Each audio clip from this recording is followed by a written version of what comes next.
You ask Tiger to solve. This deals with linear equations with one unknown. The final result is y equals 6. Let's solve it step by step. Simplify the expression. Group like terms. Simplify the arithmetic. Group all y terms on the left side of the equation.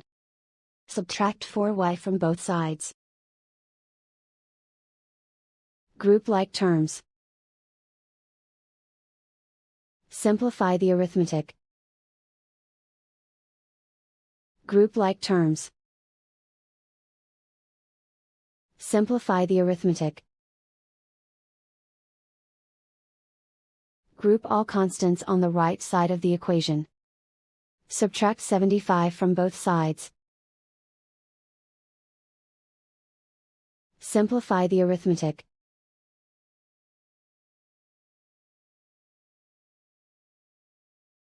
Isolate the y. Divide both sides by negative 11.5. Cancel out the negatives. Simplify the arithmetic. Cancel out the negatives. Simplify the arithmetic. And so the final result is y equals 6.